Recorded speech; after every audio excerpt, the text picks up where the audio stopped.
कितनी छोटी होने की उसे हल्की ना जान, कितनी छोटी होने की उसे हल्की ना जान। रब के बख्शिश के लिए कोई बहाना चाहिए। জীবনের ছোট আমলকে ছোট মনে করতে হবে না, কে জানে আল্লাহ কোন আমলে। মোর চঞ্চল রে ভাই ঝরে দুটি আঁখি, বুঝাইলে বোঝিস না তুই কোন জঙ্গলের পাখি রে। আজ মন মোর চঞ্চল রে, আজ মন মোর চঞ্চল রে ভাই ঝরে দুটি আঁখি, বুঝাইলে বোঝিস না তুই কোন জঙ্গলের পাখি রে। আজ মন মোর চঞ্চল রে। কাঁচা বাঁশের খাট বাঁধিবে শুকনো পাতের ডোর,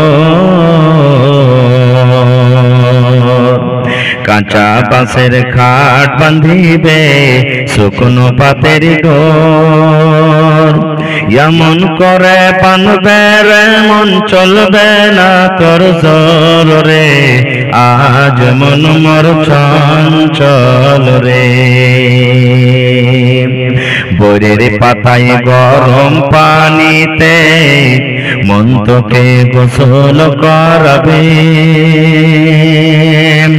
বরের পাতায় গরম পানিতে মন তোকে গোসল করাবে। গোসল করাইয়া মন তোকে কাফন পরাবে রে। আজ মন মোর চঞ্চল রে। কাফন পরাইয়া মন তোর জানাজা পড়িবে, কাফন পরাইয়া মন তোর জানাজা পড়িবে।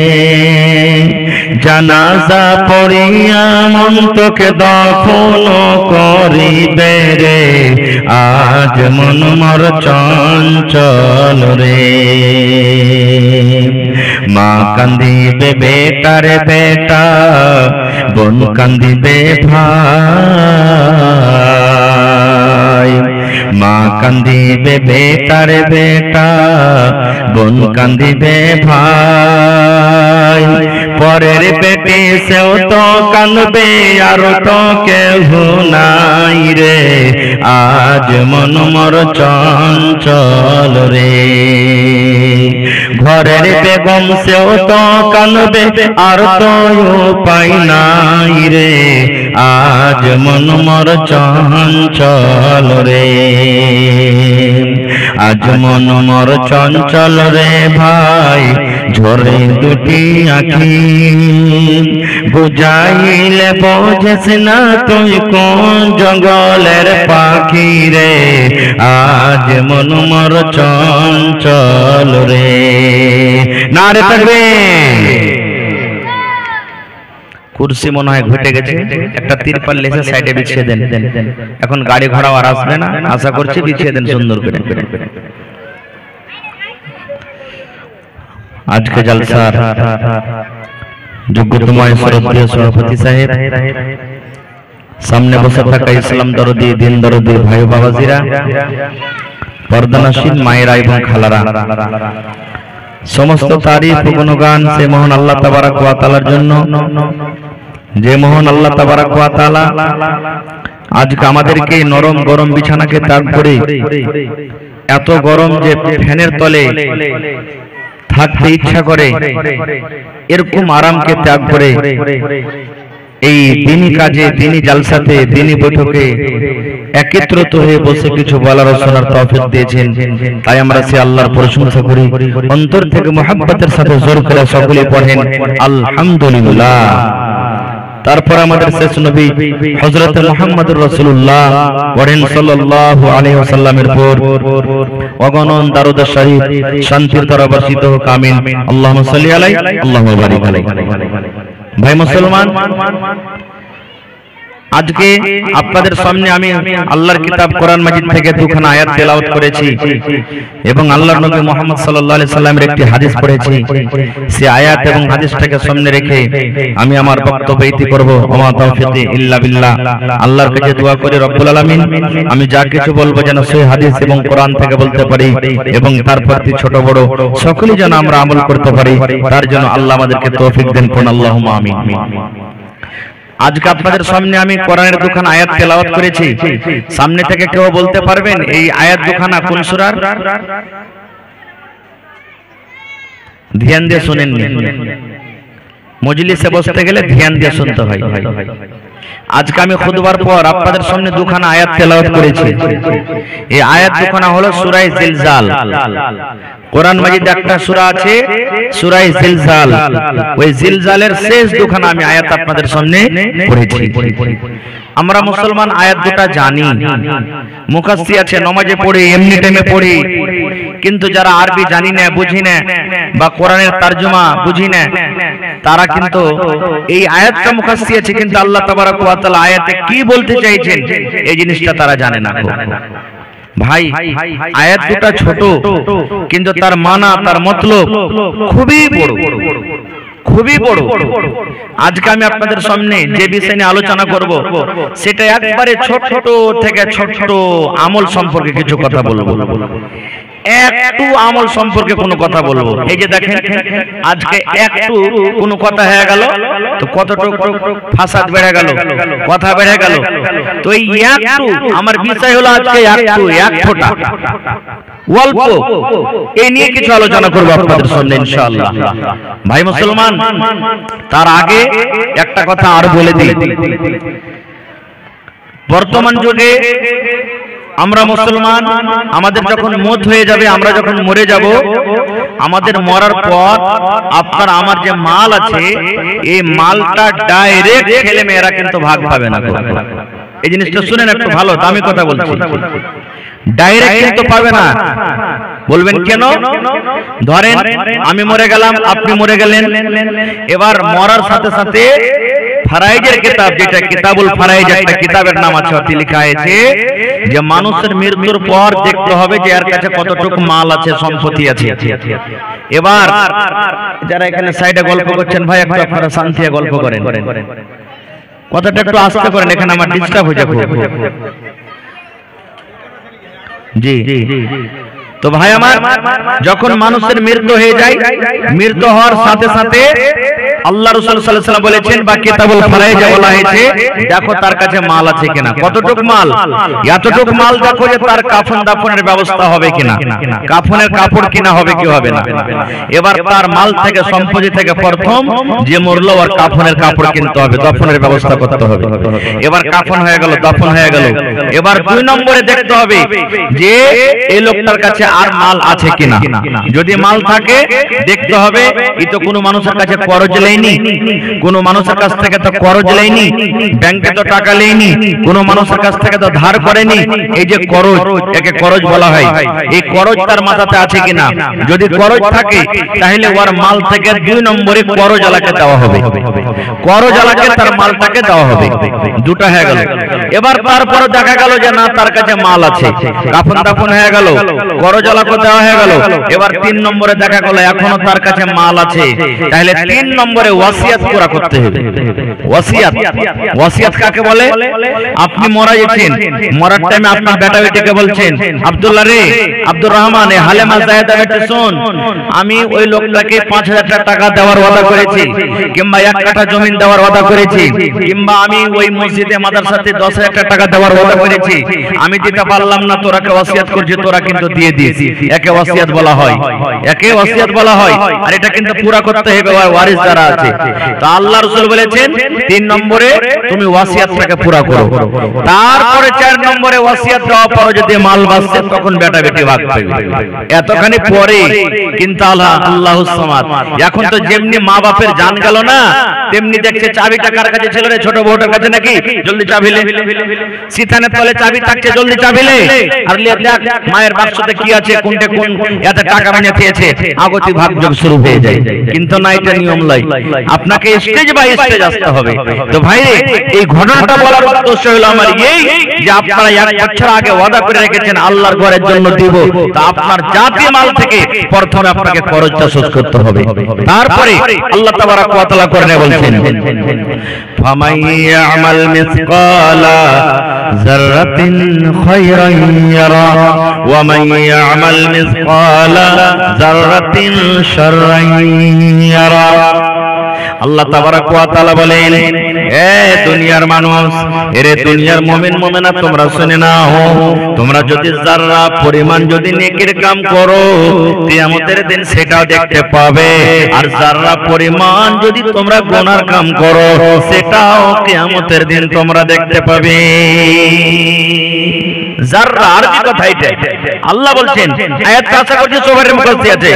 আল্লাহ নিজে বলেন ফামান ইয়ামাল মিসকালা যাররাতিন খায়রান ইয়ারা, যারা পরিমাণ যদি তুমি নেকির কাম করো কিয়ামতের দিন আল্লাহ তোমাকে দেখাবে, আর যারা পরিমাণ যদি তুমি গুনার কাম করো সেটাও কিয়ামতের দিন আল্লাহ রাব্বুল আলামিন আমাকে আপনাকে দেখিয়ে দেবেন। এবার জানা দরকার যে জাররা কাকে বলে। আল্লাহ তো বললেন জাররা, জাররা কাকে বলে? আমাদের এলাকাতে চাষ হয় না, কেউ কেউ করে, কিন্তু আমরা বাড়িতে খাই। সরিষা, সরিষা ব্যবহার করি, খাই কি খাই না? সরিষার দানাকে জাররা বলা হয়েছে, সরিষার দানার সমান জিনিসকে জাররা বলা হয়েছে। কিংবা আপনি ধুলাতে বাড়ি মারলেন, হাত মারলেন, তারপরে ফুঁক দিয়ে দিলেন, এরকম করে ফুঁক দিয়ে দিলেন, ফুঁক দেওয়ার পর দেখবেন আপনার হাতে ছোট ছোট ধুলাবালি লেগে থাকে, থাকে না? থাকে না? একে জাররা বলা হয়েছে। কিংবা দিনের বেলাতে দেখবেন ঘরে শুতে আছেন, সূর্য উঠে আছে, লাইটের মতন ঘরে দেখবেন একবারে লম্বা একটা আলো হয়, হয় কি হয় না? এবার ওই আলোর ভিতরে দেখবেন যে ছোট ছোট ধুলাবালি উড়ে। এমনি টাইমে দেখতে পাবেন না, যখন যেখানে রোশনি দেখতে পাবেন, সূর্য যেখানে ছাটা লাগছে ঘরের ভিতরে লম্বা হয়ে লাইটের মতন, ওই জায়গাতে আপনি ছোট ছোট ধুলাবালি দেখতে পাবেন। আল্লাহ তাআলা বলছেন ওয়াকে জাররা বলা হয়েছে। রে দুনিয়ার মানুষ, ওই জাররা বরাবর যদি তুমি নেকির কাম করো, গুনার কাম করো, আল্লাহ রাব্বুল আলামিন কিয়ামতের দিন তোমাকে দেখাবে। আর জাররা পরিমাণ যদি তুমি গুনার কাম করো রে বান্দা, সেটাও কিয়ামতের দিন আল্লাহ রাব্বুল আলামিন দেখিয়ে দিবেন। এবার এখানে একটা আমি প্রশ্ন করি, আপনারা বলবেন হাজী মাওলানা এত ছোট ছোট নেকি আল্লাহ লিখবে কেমন করে? কেমন করে লিখবে? এত সরিষার দানা নেকি গুনাহ কেমন করে লিখবে? এটা বোঝার জন্য খুব সহজ, খুব আসান। দেখবেন বড় বড় ব্যাংকে, বড় বড় মার্কেটে, বড় বড় দোকানে সিসি ক্যামেরা লাগা থাকে না? থাকে না? আর ওখানে লেখা আছে আপ সিসিটিভি ক্যামেরে কি নিগরানি মে হ্যাঁ। দোকানে যেমনই ঢুকবেন, ব্যাংকে যেমনই ঢুকবেন, ওখানে লেখা আছে আপ সিসিটিভি ক্যামেরে কি নিগরানি মে হ্যাঁ। এবার বলেন, যদি একটা সুইয়ের দানা সুই যে আছে, সুইয়ের সমান যদি কোনো জিনিস উঠিয়ে পকেটে রাখেন, তো সিসি ক্যামেরাতে ধরা পড়বে না? পড়বে না? বলেন পড়বে। রে মুসলমান, সামান্য যদি মানুষের দিমাগে, মানুষের বুদ্ধিতে, যে দিমাগ, যে জ্ঞান, যে বুদ্ধি মানুষকে আল্লাহ দিয়েছেন, সেই বুদ্ধিতে যদি মানুষ ছোট থেকে ছোট জিনিসকে দেখতে পায়, এই যে মোবাইল লাগা আছে দেখেন, প্রত্যেক মানুষের মোবাইলে, পকেটে মোবাইল আছে। আপনি যখন ছবি তুলবেন, যেমন সঙ্গে সঙ্গে ছবি তুললেন, আপনার জামা কাপড়ে কি আছে, কোথায় কি আছে, সঙ্গে সঙ্গে সব দেখতে পাবেন।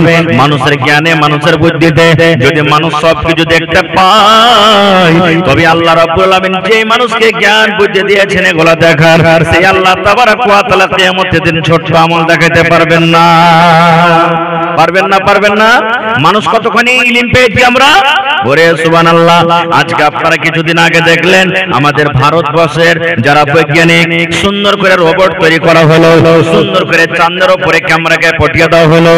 আজকে সুবহানাল্লাহ, জমিন থেকে চাঁদ হলো 4,80,000 কিলোমিটার দূরে চাঁদ আছে। এই জমিন থেকে যদি, এখান থেকে যদি ওখানে রোবট পাঠাতে পারে, ক্যামেরা পাঠাতে পারে, চাঁদের উপরটা কেমন, চাঁদের উপরে কেমন আছে, চাঁদের জমিনটা কেমন, চাঁদের ভিতরে কি থাকে, ওইখানকার যদি ফটো তুলে তুলে তুলে তুলে দুনিয়াতে আমরা দেখতে পাই, তাহলে মুসলমান আল্লাহ রাব্বুল আলামিন কেন আপনার আমার জীবনের ছোট ছোট আমল কিয়ামতের দিন দেখাতে পারবেন না? এবার বলবেন মাওলানা জি, আমরা আমরা ইলম কতখানি পেয়েছি। ওরে আল্লাহ, এই যে মোবাইল বানালছে, এই যে হ্যালোজেন তৈরি করেছে, সুবহানাল্লাহ, যারা এরোপ্লেন তৈরি করেছে, দুনিয়াতে কত রকম গাড়ি ঘোড়া তৈরি করেছে, এই ইলম কতখানি মানুষকে দেওয়া হয়েছে। আল্লাহর নবী একদিন সমুদ্রে একটা সুইকে ডুবিয়ে দিলেন, একটা সুইকে ডুবিয়ে দেওয়া হলো। সুইকে ডুবিয়ে দেওয়ার পর নবীজি সমুদ্র থেকে সুইটাকে উঠিয়ে নিলেন, আর উঠিয়ে নেওয়ার পর সাহাবীরাকে বলছেন, সাহাবীরে বলো তো সমুদ্রের হিসাবে এই সুইয়ের মাথাতে কতটুকু পানি আছে রে সাহাবীরা? এক ফোঁটা আসবে। সুই ডুবিয়ে দিলেন, উঠিয়ে নিলেন, সুইয়ে কতখানি পানি আসবে? এক ফোঁটা পানি আসবে, সব পানি সমুদ্রে আছে। এবার নবীজি সুইটা ডুবিয়ে দিলেন, সুইটা ডুবিয়ে দেওয়ার পর সুইটাকে নবীজি উঠিয়ে নিলেন, উঠিয়ে নেওয়ার পর সাহাবীরাকে বলছেন, সাহাবীরে এই সুইয়ের মাথাতে কতটুকু পানি আছে রে বাবা? সাহাবায়ে কেরাম বললেন, ইয়া রাসূলুল্লাহ, নদীর হিসাবে, সমুদ্রের হিসাবে এই সুইয়ের মাথাতে মাত্র এক ফোঁটা পানি এসেছে, সমস্ত পানি নদীতে ধরা আছে। আল্লাহ রাসূল বললেন, সাহাবীরে এই মত মানুষের এবং আল্লাহর ইলমে পার্থক্য। সমুদ্রে যত তুমি পানি দেখতে পাও, এতগুলা ইলম আল্লাহ রাব্বুল আলামিন নিজের কাছে রেখেছেন। আর এই এক ফোঁটা সুয়ের মাথাতে যে পানি উঠেছে, এই পানি বরাবর আল্লাহ কিয়ামত পর্যন্ত যত লোক এসেছেন আসবেন, সমস্ত লোককে আল্লাহ ইলম দিয়ে দিয়েছেন। সমস্ত লোককে আল্লাহ ইলম দিয়ে দিয়েছেন, এতটুকু ইলম দিয়েছেন। নবীজি যখন মিরাজ করে যখন চলে এলেন, গমগিন হয়ে আফসোস করে বাড়িতে বসে আছেন, নবীজির চাচা আবু জাহাল নবীকে এসে বলছেন, ভাতিজা আজ নতুন ঘটনা ঘটেনি? বলছে, কি চাচা? বলছে, তোর কাছে জিন মশান কিছু আসেনি? কোন নতুন খবর দিবি না? নবীজি বললেন, চাচা গো, হ্যাঁ একটা নতুন ঘটনা ঘটেছে গো চাচা। বলছেন, কি রে ভাতিজা? বলছে, চাচা গো, আল্লাহ তাআলা আজকে আমাকে, আমি নবী, জিবরিল ফেরেশতা আমার কাছে পাঠালছিলেন এই মক্কা থেকে নিয়ে। আজকে যে ফিলিস্তিনে যে জায়গাতে লড়াই যুদ্ধ চলে, ওই বাইতুল মুকাদ্দাস ফিলিস্তিনের জমিনে আমি গেলাম, সমস্ত নবীরাকে ওখানে নামাজ পড়ালাম, আর ওখান থেকে সাত আকাশের পরে গেলাম, জান্নাত জাহান্নাম দেখলাম। সমস্ত জিনিস দেখার পর আমি নবী আবার এক রাতে মক্কাতে ঘুরে এলাম। আবু জাহল তখন বলছে যে আয় যাকে বেকুব বানাবো। আবু বকর তো সব কথাই হ্যাঁ হ্যাঁ হ্যাঁ করে দেয়, আয় যার কথা তো মানবে না আবু বকর। এটা কি কোনো বিশ্বাস হওয়ার কথা? যেখানে মাস 2 মাস 3 মাস যেতে লাগে, আর এই বেলায় এক রাতে মক্কা থেকে ফিলিস্তিন, আর ওইখান থেকে আবার জান্নাত জাহান্নাম 7 আসমান ঘুরে এসেছে। তখন আবু জাহল নবীর চাচা বলছেন, ভাতিজা আমার সামনে যে কথাটা তুই বললি, এই কথাটা আমি যদি তোর বন্ধু আবু বকরকে ডেকে আনি, তুই বলতে পারবি ওর সামনে? বলছে, হ্যাঁ বলে দেবো। বলছে, যা, ঠিক আছে, তুই এখানে থাক, আমি ডেকে আনছি। আবু জাহল মনে মনে খুবই খুশি, আয় তো আবু বকর কিন্তু আর কথা মানবে না, কো দৌড়াতে দৌড়াতে চলে গেলেন। যাওয়ার পর তখন বলছেন, আবু বকর চলো তাড়াতাড়ি করে তোমার নবীর কাছে চলো। বলছে, কি হয়েছে? বলছে, আরে চলো তো। বলছে, আরে বলো কি কথা হয়েছে? বলছে, আরে তোমার নবী নাকি এক রাতে মক্কা থেকে বাইতুল মুকাদ্দাস, আর ওখান থেকে 7 আসমান জান্নাত জাহান্নাম সব দেখেছে নাকি? তখন আবু বকর কি বলছেন, নবীর কাছে চলো, ওখানে যাওয়ার পরে আমি বলবো যে কথাটা সত্য কি মিথ্যা। এবার আইলেন, আসার পর এবারে আবু জাহাল নবীকে বলছেন, এ ভাতিজা মুহাম্মদ, আমার সামনে যে কথাটা বলেছিলি, এই তোর বন্ধু আবু বকরের সামনে কথাটা বল। এবার নবীজি বললেন, আবু বকরে, হ্যাঁ সত্য কথাটা আবু বকর, আল্লাহ রাব্বুল আলামিনের আদেশে আমি নবী এই মক্কা নগর থেকে ফিলিস্তিন গেলাম, ওখান থেকে আমি 7 আকাশের উপরে জান্নাত জাহান্নাম দেখে একই রাতে আমি ঘুরে এলাম, যেমন কথাটা বললাম। এবার আবু বকর বলছেন, আবু জাহাল রে, তোর মুখ থেকে শুনে আমার বিশ্বাস হয়নি রে আবু জাহাল। তোর মুখে যখন আমি শুনেছি আমি বিশ্বাস করিনি, কিন্তু আমার নবী যখন নিজের মুখে বলে দিলেন, আমি মেনে নিলাম, মেনে নিলাম, মেনে নিলাম। আমার নবী এক রাতে সব কিছু দেখে এসেছেন, যেমন কথাটা বলা। নবীজি একদম মুচকি মেরে হাসলেন, হেসে যাওয়ার পর বলেন, আবু বকর আজ থেকে তোমার নাম শুধু আবু বকর নয়, যখন তোমাকে আজ থেকে লোকেরা ডাকবে, তোমার সাথে এই কথা বলে ডাকবে, তোমার নাম আমি নবী আজকে রাখলাম আবু বকর সিদ্দিক। নারে তাকবীর। সুবহানাল্লাহ। যখন এখানে না পারলে তখন আবু জাহল ফের কি বলছে জানেন? এই মুহাম্মদ, তুই কাবা ফিলিস্তিন দেখে এসেছিস, বাইতুল মুকাদ্দাস হতে? হ্যাঁ। বলছে একটা কাজ কর তো, কয়টা গেট আছে, কয়টা জানালা আছে, ওর রং কি আছে আমাকে বলতো। দেখেন কেমন ফালতু সওয়াল এগুলো। মনে দুঃখ করবেন না, একটা কথা বলছি, যতজন লোক এখানে বসে আছেন, কেউ ভাইয়ের সাথে আছেন, কেউ শ্বশুরের সাথে আছেন, মেলার সাথে এখানে আছেন, যদি আমি একটা প্রশ্ন করে দিই আজকে যে বাড়িতে যে নিজের নিজের স্ত্রীকে রেখে এসেছেন, আজ কয়টা লোক কইতে পারবেন যে কোন রঙের চুড়ি পিন্ধা আছে যার সাথে সারা জীবন আপনি কাটছেন? কেউ বলতে পারবেন কি? এক দুটা লোক বলতে পারবেন খুবই তো। কোন ধরনের আজকে ব্লাউজ গায়ে দিয়ে আছে, কোন রঙের শাড়ি পিন্ধা আছে বলতে পারবেন কি? পারবেন না। কে দেখবে না এগুলা? কাপড় পিন্ধা আছে। কেমন ফালতু সওয়াল যে তুই দেখেছিস বাইতুল মুকাদ্দাস, ওর রং ঢংটা বাতা জানলা খিড়কি কেমন আছে? ওরে সুবহানাল্লাহ। এবারে নবীজি কিন্তু পেরেশান হয়ে গেলেন। আল্লাহ রে, আজকে মনে হয় আবু জাহলের সামনে আমি অপমান হয়ে যাব। নবীজি জিবরিল ফেরেশতাকে ডাকতে বললেন, ও জিবরিল রে, আমার নবীকে প্রশ্ন করে দেওয়া হয়েছে, যেমন প্রশ্ন করে দেওয়া হয়েছে আমার নবীর কাছে উত্তর নাই। তাড়াতাড়ি করে তুই যা রে জিবরিল, যা আমার নবীর সামনে তুই ওই বাইতুল মুকাদ্দাসের ছবিটাকে আমার নবীর সামনে করে দে। আমার নবীকে প্রশ্ন করবে আর আবু জাহালকে, আবু জাহাল আমার নবীকে প্রশ্ন করবে আর আমার নবী দেখে দেখে তার উত্তর দেবেন। ঠিক জিবরিল আমিন নবীর কাছে এলেন আর ওই বাইতুল মুকাদ্দাসের ছবিটাকে নবীর সামনে করে দাও হলো।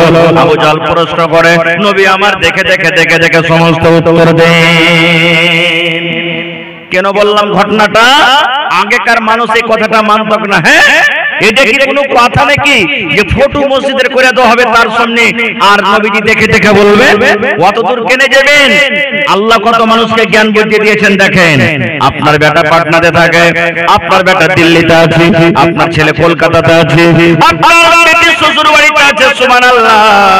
আল্লাহ রাব্বুল আলামিন মানুষকে জ্ঞান বুদ্ধি এমন দিয়েছেন, বিনা তারে বিনা সব কিছুতে ওরে সুবহানাল্লাহ ফোন লাগিয়ে দিলে, ভিডিও কলে ফোন লাগিয়ে দিলে, যেমন ভিডিও কলে ফোন লাগা, এক মিনিটের মধ্যে আপনার বাড়িতে ফোন ঢুকলো, আপনার মোবাইলে ফোন ঢুকলো।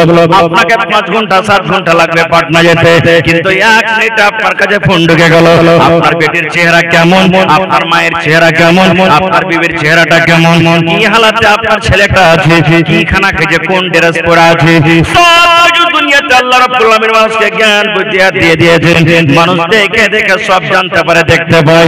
ওরে বন্ধুরে, আল্লাহ রাব্বুল আলামিন মানুষকে এক ফোঁটা মতো ইলম দান করেছেন, সামান্য একটা ইলম দান করেছেন। একটা ইলমের কারণে মানুষ যদি এতখানি তারাক্কি করতে পারে, তাহলে কিয়ামতের দিন আল্লাহ রাব্বুল আলামিন মানুষের যারা পরিমাণ আমলকে আল্লাহ দেখাতে পারবেন না। পারবেন না? পারবেন। আজকে আমরা ছোট আমলকে ছোট মনে করি না, ছোট নেকিকে ছোট মনে করি, ছোট গুনাহকে ছোট মনে করি।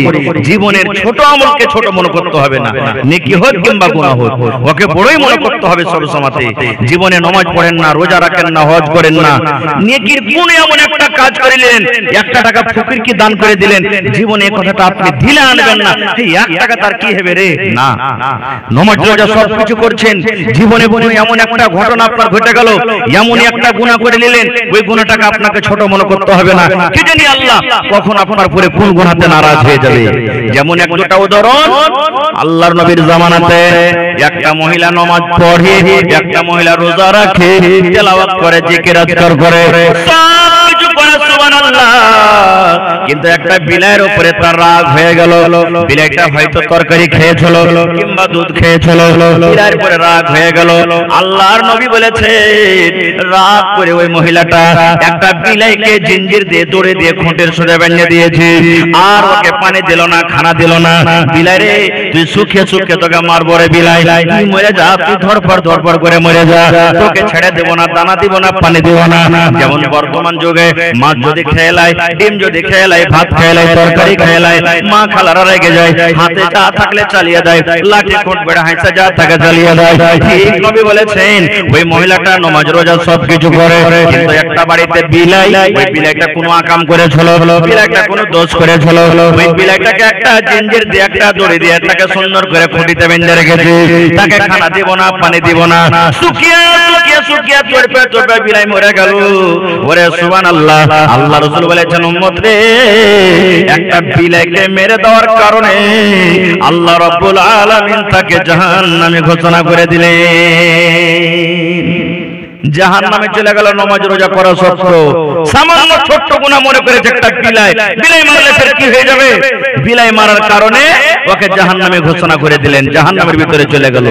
এইজন্য কবি বলছেন कितनी छोटी होने की उसे हल्की ना जान, कितनी छोटी होने की उसे हल्की ना जान, रब के बख्शिश के लिए कोई बहाना चाहिए।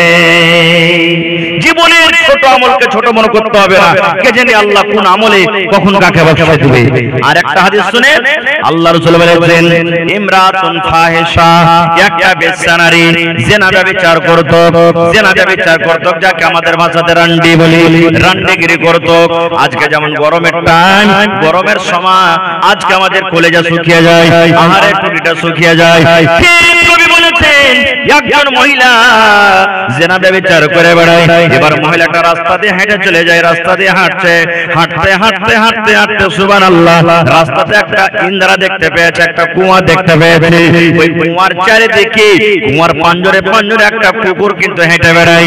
কুকুরকে এত তিরছা লেগেছে, কুকুরটাকে এত পিপাসা লেগেছে, পিপাসার কারণে কুকুর পানি পায় না, যার কারণে কুকুর মাটি চাটছে, মাটি চাটছে, মাটি চেটে চেটে নিজের পিপাসাটাকে ঠান্ডা করছে।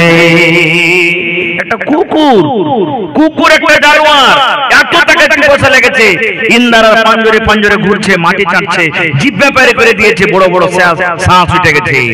এবার মহিলাটা বলছেন আল্লাহ জীবনে কত জিনা ব্যভিচার করেছি, কত গুনাহ করেছি, আল্লাহ আল্লাহ আজকে আমি কুকুরকে পানি পান করাবো আর পানি পান করিয়ে নিজের গুনাহকে maaf করব।